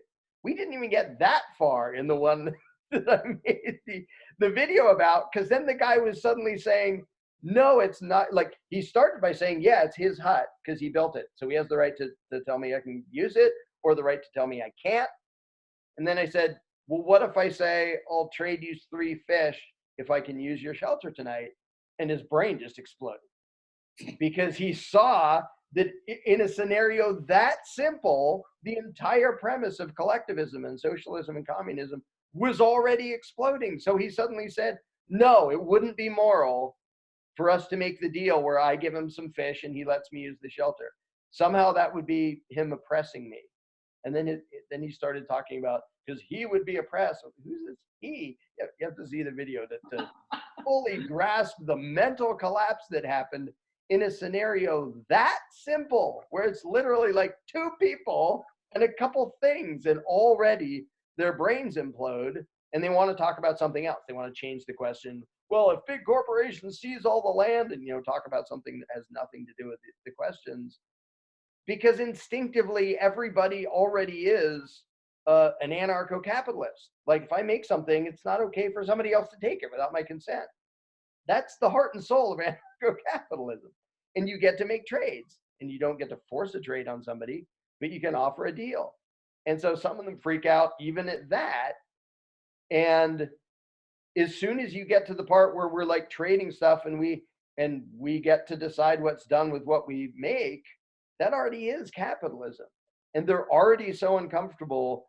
And yet they imagine that even though they can't really say what should be done with 2 people and 1 thing, their philosophy will perfectly decide how everything on the planet will be divided up among all the people there are. Can't handle 2 people with 1 thing, but everything and everybody, yeah, we got that. No problem.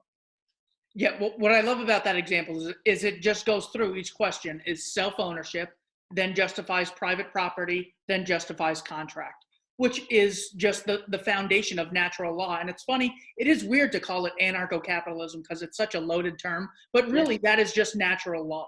And of course, capitalism was just a smear term that Marx perpetrated, when it's just like today. It's like, you want freedom. Oh, isn't it interesting that so many white people are for libertarianism? What does that tell you? They're trying to oppress you. Joe Biden was actually at a church, and he says, they want to unchain the economy. They'll put y'all back in chains. Saying that whites are trying to enslave the blacks by embracing more of a freedom. Well, he was talking about Romney, but he was still getting at the less state intervention, the more free oppression by the whites. So that's what I love about that example. Any more comments on that exchange? You remind me of the fact that I hardly ever use the term anarcho-capitalist, because it's this big complicated word used to describe just the bleeding obvious. Like that scenario demonstrates, almost everybody gets, like, if you make something, other people shouldn't steal it, and you can trade stuff. Like, why do you need a big, long, weird word to describe duh? It's sort of you might as well just say, I'm not a complete idiot.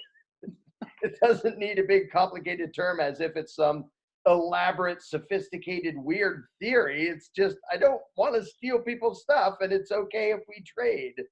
And that's why, voluntarism, I've even written about how it's sort of embarrassing to me that there's even a term for, even the term anarchy.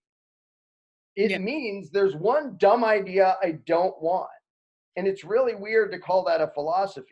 It's like if there was a big term that means I don't believe in chopping up and eating my neighbors. I identify as an anti-chopping up and eating my neighborist. It's like, why? I don't need to identify as that. And it still feels weird to me even to identify as an anarchist, because all it means is I don't think people have the right to rule other people. And it's so weird that that needs like a philosophy name when it's just the bleeding obvious. It's just being a human being. And at least voluntarism hints that. But the fact that we need a term for it at all, I look forward to the day when people don't even understand why there is a term for that, because they've all outgrown the superstition and can't imagine people being dumb enough that they ever believed it or needed a word to say you're against it. Like, nobody today says, I'm an abolitionist. Like, you don't need to be that. There doesn't need to be a term for that. Well, I know some anarchists who now use the term to mean anarchist. But when it comes to slavery, you don't have to identify yourself as that. That's everybody. We all know that stuff isn't okay. You don't have to say that's your philosophy. You just, yeah, you're not an evil bastard. Okay, move on. Well, and that's why you still need to understand the philosophy, because they'll just change the name to the draft or conscription or mandatory public service. And then it's like, oh, well, I'm against forced cotton picking in the 1800s. That's what I'm against. Well, no, you got to understand the principle, damn it. This way you don't stop getting tricked. Is that why commies starve? I mean, is that why there's so much shortage when it comes to the state? Because production and exchange is seen as theft and oppression, and actual theft, taking by force, is seen as the morally just thing to do. Is that why there's so many shortages in all these commie countries? And there's shortages even when minarchist governments start, getting into law, into healthcare, shortages whenever you regulate an industry? Yeah, and it's one of the things that, there's a lot of things that I wish people understand. Economics is one.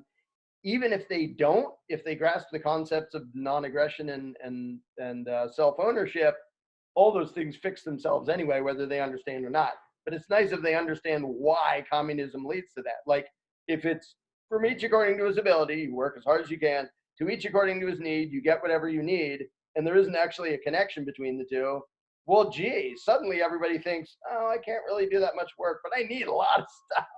Yeah. And where'd all the stuff go? Nobody made it because nobody was personally rewarded for making anything. They were personally rewarded for whining about how much they need stuff. And it's sad that you can get people's ignorance combined with authoritarianism that literally makes tens of millions of people starve to death, and they're still too dumb to know why. And see, that's why the whole crux is the belief in authority, because people can be ignorant as hell about economics and benefit from free trade, and their stupidity doesn't hurt anybody else unless there's this thing called government, and they can have their stupidity implemented into law and forced on everybody. And now you have Mao making 42 million of his own people starve to death, and Stalin and Lenin doing their garbage, and more people starving to death, and what happened in Cambodia and what's still going on in North Korea. Like, if there isn't the belief in authority, basically stupid people's ability to hurt everybody else goes down to almost nothing. Whereas if there is government, the stupid people there'll be masses of them cheering enthusiastically for something that's going to make them starve to death. Okay, so I'm curious, with the same sort of lines of questioning, what are some questions you would have for, let's just go down the list, for democratic socialist or progressive lunacy? For them, because they're basically just sort of a mixture of collectivism and, I mean, democratic socialism doesn't mean anything. Like, I could do the same questions, because it's still, at the end of the day, it's binary. It's one or the other. Either you get to steal my bow because you decide you need it, or you don't. Either, voluntary exchange is okay, or it's not. And whatever terminology they want to use to try to shield it, for them, the same questions apply, because it's still, well, we need free healthcare for blah, blah, blah, blah, blah. Okay, well, if I build something that, let's say I spend my money and I build a hospital, do you get to just steal it because you need it to provide free healthcare? And get them to say, and if they come right out and say, yeah, we'll just steal it, I'll say, okay, well, then I know you're a thief, and I'm not going to make a hospital. Why would I make a hospital if you're going to steal it? And I get nothing for it. So for them, it's pretty much the same questions. And what about fascists or paleo conservatives? Any line of questioning that you like to use with that? I mean, I get that people don't generally, I'm a fascist, but it's that general belief in using the state as a means to achieve that which is best for a certain collective race or nation. Yeah, it's usually my approach with them is to use questions to point out that they are exactly the people they complain about and argue against, which is, do you think it's okay to violate the rights of the individual in the name of the common good? Like, do you have the right, for example, to tax everybody to pay for a big strong military, a big strong law enforcement, because it'll benefit everybody? And if they say, yeah, because blah blah blah, as a people and a nation and a yada yada blah blah blah. Okay, accepting that premise, if the people decide, well, we think you should be taxed to give to the poor for the common good, is that okay? And something like, no, that's not okay. It's like, all right, well, you already accepted the premise of it. So what isn't okay about it? And at the end of the day, and this is true of every statist, but this is a common approach I use with fascists. At the end of the day, literally the only answer they can honestly give is, I want my own personal preferences and interests forced on the rest of the world by way of government. I don't give a crap about anybody else's. And that's true of pretty much anybody who votes, is they want their own things they want forced on everybody else. And then my follow-up question is, what do you think are the chances that what you want personally, all by yourself, is going to be what government does? Do you really think it's a good idea to advocate a huge, powerful, authoritarian ruling class in the hopes that for some inexplicable reason they're going to come to you and ask you how you want that power used? When you get stomped on by a leftist government, it's your own stinking fault for wanting there to be a huge government that can be used to stomp on people. If you play that game and you advocate that game and you lose that game, which you will, tough turnip turds, you made it happen. And the idea that for some reason they're going to do what you want is just statistically stupid, in addition to being immoral. So yeah, that was the great. I think it was an insight I first got from Lou Rockwell, where he talks about is look, minarchists or people who just want some government in some places. If we have to expect something of the populace to recognize a small government, to recognize the legitimacy of a fascist government, is it going to be easier to teach them why we don't need education subsidies, why we don't need healthcare, why we don't need agricultural subsidies, why we don't need a minimum wage, why infrastructure spending is illegitimate, why wars are based on lies as a rule of thumb and not the exception? Or is it better to teach them something we all learn in kindergarten and apply it to the state? And when I first heard that, I was just like, dang it, it's not just the right thing to do, it's the more efficient thing to spend your time doing. There's like no status justification left in the ideas. Right, right. And it's, when talking to all those people who say, well, we need government, we just need it to do blah, blah, blah, whatever it is, whatever their own particular flavor, whether they're minarchist or whatever. Like, I know government's corrupt and it does all these horrible things. We need to keep it, but we just need it to do these things. And my question is always, why the hell do you think you're going to decide what the ruling class does? Like, it's going to do whatever the hell it wants. You wishing that it would only do these certain things. Like, are you emperor and didn't mention it in this conversation? But people do that. They imagine that there's a way to make government do what they want. It's like saying, well, I want a slave master, but then I want him to tell me to do what I would have done anyway. It's like, that's not likely to work. The moment you have a slave master, by definition, he doesn't care what you want. So if you say, like, we need a government, it just has to protect individual rights. Okay, so you build a ruling class. Golly gee, it violated individual rights. What are you going to do about it? Hey, you weren't supposed to do that. It doesn't care what you think it should do. And it's one of these weird things that you get from the mythology of representative government, that people actually think that they, like, well, we need a law that says Congress can only blah, blah, blah. It's like, yeah, but they're the ones who write the laws, dude. They're not going to write a law just to make you happy to limit their own power. It's ridiculous that people have this schizo view of, we need this big powerful ruling class, but we need it to do what we want. It's a ruling class, which means you do what it wants. Like, that's the arrangement. And after that, what you want doesn't matter anymore. And then even if you work so hard, God, it's got to be so hard to get someone in office who you want. Then they have to pass the law. Then the judges who were appointed by previous people have to interpret the law. Then in 4 years, someone else is going to be in there and do something else. So it's such a conundrum to even, it's almost just sad when you see like the Pete Buttigieg people like who have this whole singing and clapping dance for Buttigieg. And it's like, it can't be something rational. It has to be just this belief, this sort of replacement of religion that drives people to just love Elizabeth Warren or just love Donald Trump. I mean, the eyes and the people at the Trump rally were just like, oh my, it's him, the man with the magical pen who makes immoral moral. That's the guy. And if it's not all the way to like, cult of personality worshiping creepiness, like what you're talking about, I can sort of sympathize, because I can remember when I couldn't even grasp the concept of a stateless society, I was politically active.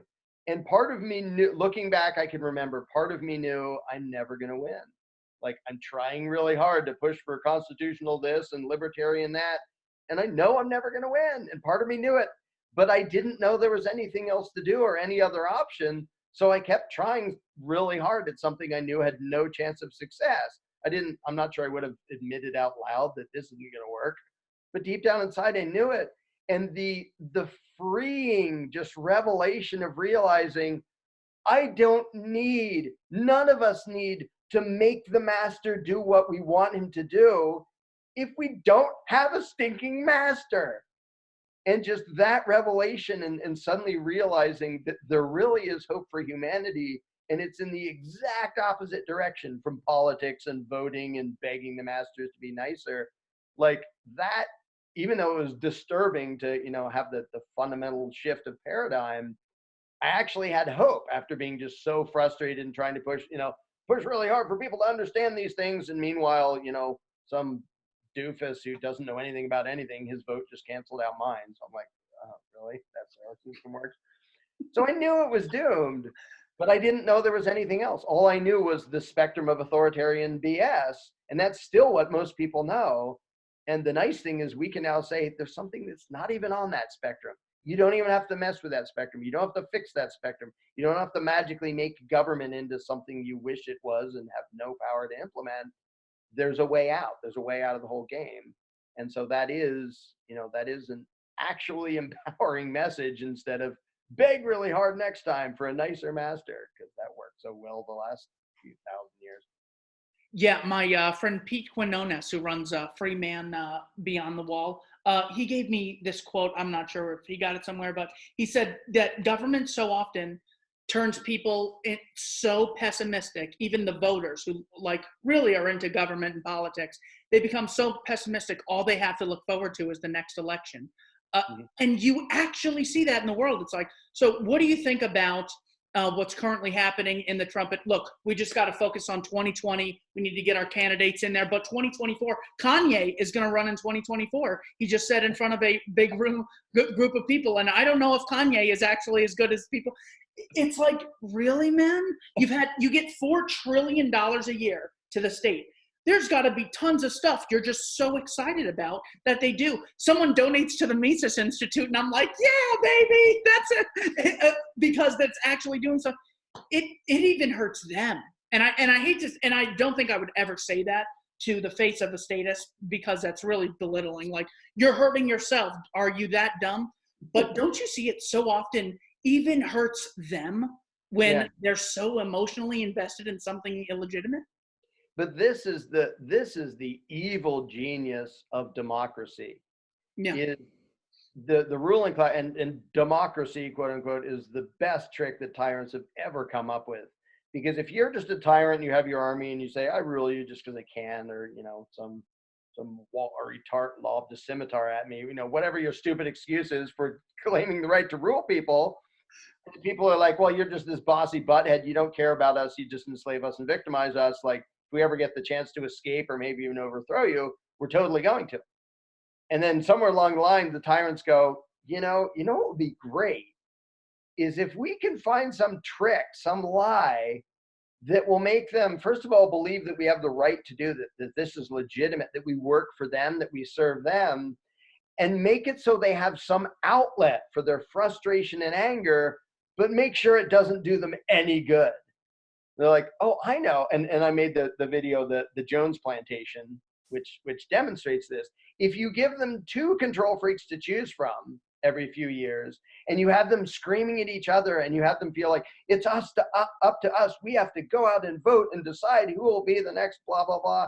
It's because you can't just let that frustration build up until they like whack our heads off. You have to give them an outlet, but you have to make sure it's a completely pointless outlet. And democracy is that. And so you get liberals and conservatives screaming at each other, and you get the spectacle of Hillary versus Trump, holy smokes, and whatever the stupid spectacle will be this time around, and people just hollering at each other, feeling like it matters, and feeling out of the desperation that this is what we have to do, because it doesn't occur to them, how about none of the above? How about we don't want anybody doing that stuff to us? And so it's when you can limit their, like, pretend they have a choice, but the tyrants get to choose what the choices are. That's genius. It's totally evil, but it's genius, because then the people forever bicker about it instead of feeling like, well, they don't care at all. They just do whatever they want to us. Now it's like, no, we have our say. Your vote is your voice. And all the sickening propaganda you see on MTV and all over the place of like pushing them, you gotta vote. We fought so hard to get your right to vote and decide which jackboot you want in your throat for the next 4 years. It's such a sham, but it's brilliant because it makes so many people, and I was one of them a long time ago, throw tons of time and effort and hope and energy and money into the bottomless pit of politics, hoping there's some way to make things a little bit better, and never achieving a shred more freedom, but giving them an outlet so they have something to do to bash their head against the wall and accomplish nothing. And it, to me, outright dictatorships are more honest and easier to do away with, because the people aren't stupid enough to think that the dictators represent them. But even like, is there anything that is a dictatorship? Even if you say North Korea or Mao's China or Stalin, they all had constitutions, and you can look them up online. So it's never like the dictator never says, the dictator. It's always the president or the minister or the people's leader or the general, it wasn't the general secretary or something. Like, it's these mind control things that it's so easy to see through once you understand the principles. But if you're stuck in the terms, it's like, well, thankfully there's no dictators. I mean, there's Kim Jong-un and there's Trump and there's Putin, but we don't have dictators anymore. There used to be kings. Did you know that? That was terrible. Right. King George. Yeah, and the kings figured out, hey, if you give the appearance of a choice, they tend to shoot at us less. So let's do that. Yeah, and there was a guy, Carroll Quigley, who was one of Bill Clinton's teachers at Oxford, who said the goal of democracy allows you to throw the rascals out and implement the same policies. And that was it was so amazing to read that from like a total scholar. And you'd think there'd be all these papers, Quigley is terrible, there's no evidence for this. And it's really like, which party, supports killing civilians? Which party's okay with that? I mean, there should be one versus another. Which party wants a Federal Reserve? What's the likelihood both parties support a monopoly on currency and interest rates? Right. Or which party supports the CIA? Which party supports taxation or regulation or the NSA? And it's so obviously the same thing with different names. Yeah. A game that I figured out not that long ago, it was a few years, but it suddenly occurred to me that statistically, the likelihood that there would be two parties that change power that often is kind of none. Like if 60% of the population was conservative party would win all the time. And that's when I realized they rig it so that it bounces back and forth, because without that, you don't even have the illusion of choice. So when like Democrats get a bunch of seats, they intentionally sabotage it to make it swing the other way.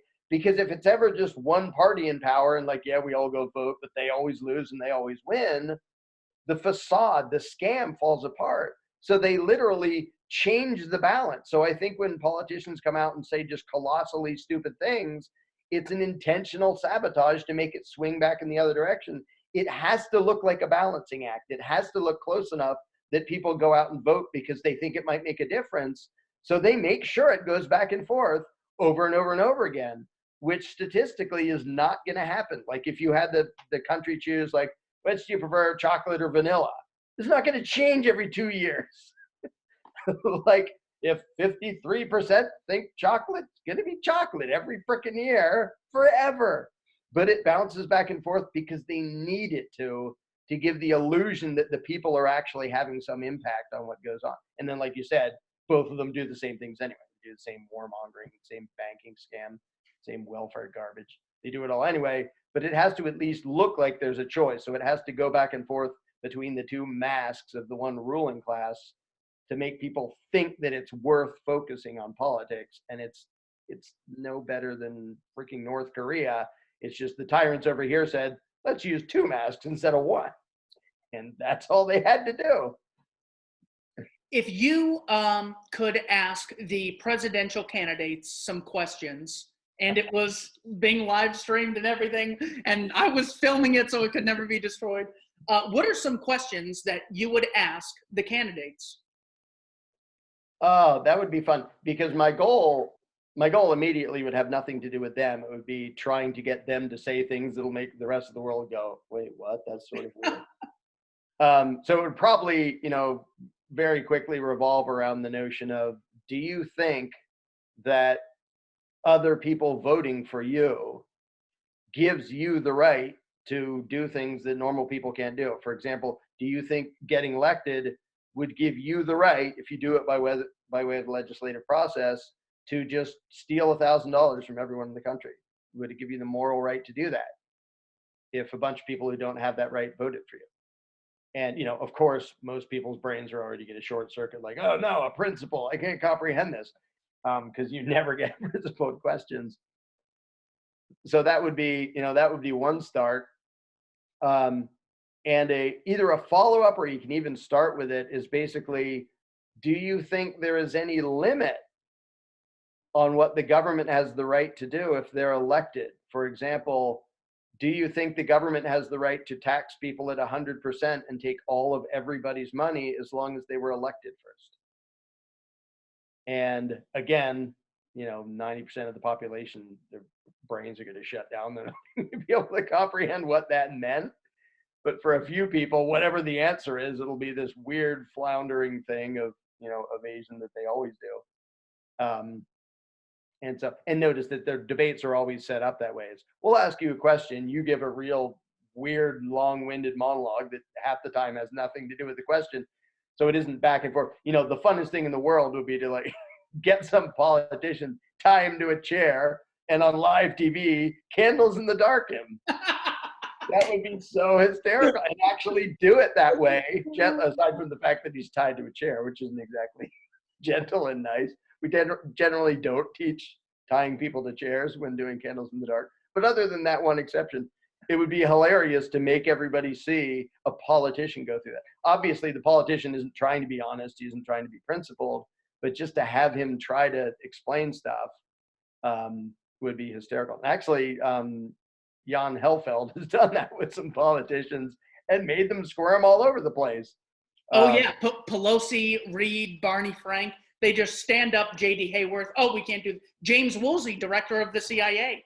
He asked him, he goes, based on what principle does the U.S. have the right to invade a country?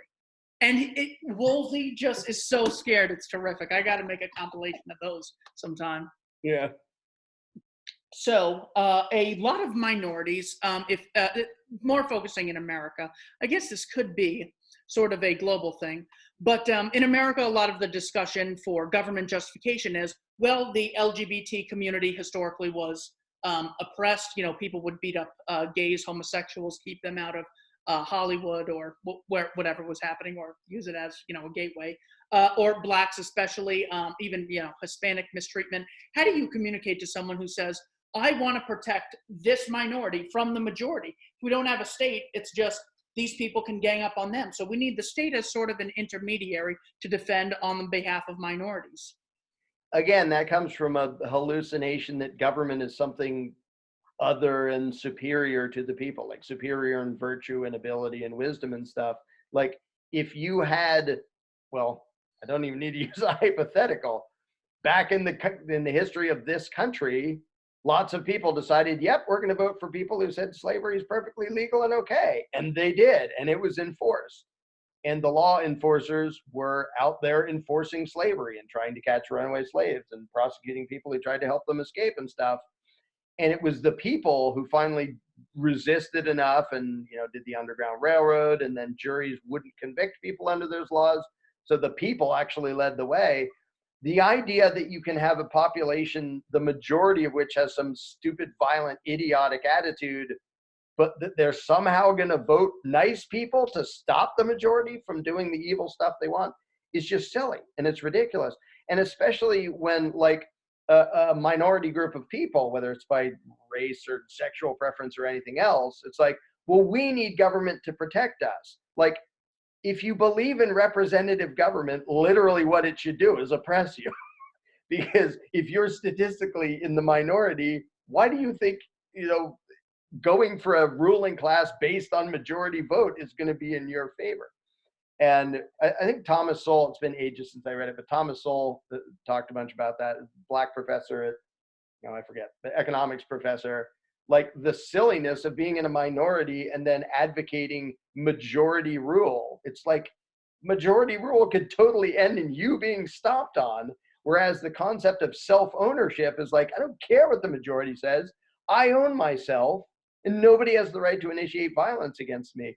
So it's especially sort of sad and frustrating to see people who are outnumbered who go to government and say, can you please save us? Because like, yeah, but you're outnumbered by your victimizers. They're just going to vote to victimize you some more. Whereas if everybody grasped the concept of non-aggression and self-ownership, you don't need that. You don't need to play that game anymore. And it's, for all the things people point to, it's like, well, we need government to protect, from this. You look at the worst things done to any minority. I mean, in this country, you look at how blacks have been historically treated, treated as property for many, many years, legally enforced by government. Then eventually there was enough resistance that, well, now you're free, kind of, sort of, except we'll oppress the hell out of you and our cops will beat you up and our laws will disarm you and will, treat you like garbage and use the violence of the law to make sure that even people, white people who want to integrate and get along with you, they're not allowed to. You have to have different seats. You have to have different water fountains. You have to have different places in restaurants because the law. And so the law and government is doing that for a while. And then every step of the way, it's being the oppressor, and people still think, but we need an all-powerful good guy. It's like, you don't have one. Like, I wish there was an all-powerful good guy. Government isn't that. It's an all-powerful bad guy. And as much as you wish that it would fight against all those bad things, it gets dragged along in the right direction by the people first. The people end it first and say, we're not putting up with this evil garbage. And then government sort of adjusts in order to avoid revolution. And that's about it. But it's this childish notion that we need a big final decider to make sure the good things happen. And they ignore the fact that that is not what government is, and it's not what government does. Sure. Yeah, that's the perfect case of government always getting in front of the parade that already exists, saying, look at what we did back here. Or one of my favorite graphs is, I remember seeing a graph that said it was OSHA, Occupational Safety and Health Administration, and the EPA. And if you look at the year both of those started, pollution went down a ton and worker deaths went down a ton. So it's like, hey man, screw this philosophy thing. We need a civilization. It's like, wait, before I go and vote for Trump, what did things look like before that? And then you move out the graph and it's more steep because there was more competition and the workers had more choice and there was more free entry into products and services Yeah. that could be less of a pollutant. So it's Yeah. like in every single case, they just lie. It's crazy. Yeah, and they jump on board, and it's so ridiculous when they do things like, we're gonna like praise Rosa Parks. It's like, you were the bastards who arrested her. What do you mean you're gonna praise? It's like the KKK praising some valiant person who resisted. Like, you're literally the group of people who oppressed her for doing that, and now everybody realizes you were the bad guy. So now you're pretending, oh, now we like you, and it's just. No, you just realize that you can't keep being as overt about being a racist dumbass. So now you're going to pretend, oh, we're so compassionate now. And like, you were the victimized before. You don't get credit for going rah, rah, rah for the people who stood up to you when you were the evil bastard. It's just ridiculous. It feels like one of those fake quotes, and Steven Pinker says it's fake, but whatever. The idea behind it is so real. And it's the quote of, "A million deaths is a statistic, while one death is a tragedy." What do you think is the message behind a real understanding of that statement? I think it's true. I think that was attributed to Stalin. I have no idea if he really said. I mean, he did his version of that. Again, I don't know if the quote is accurate, but it's a very real sort of psychological thing that when you talk about something on a huge scale that people just can't relate to, it's like it goes to a different part of their brain. Because like, I'll use a real world example of, again, we'll just pretend the official stories are true for purposes of this discussion. Like, somebody is like, oh, there's a school shooting, like some crazy kid who was drugged up or whatever went in and he's shot up and like 3 kids died or something. I'll just, pick a random hypothetical one. 3 kids died. This is horrible. Something must be done. We need a national discussion. This is an emergency. Okay, what about yesterday when like a dozen kids were blown up on the other side of the world, paid for with your tax dollars?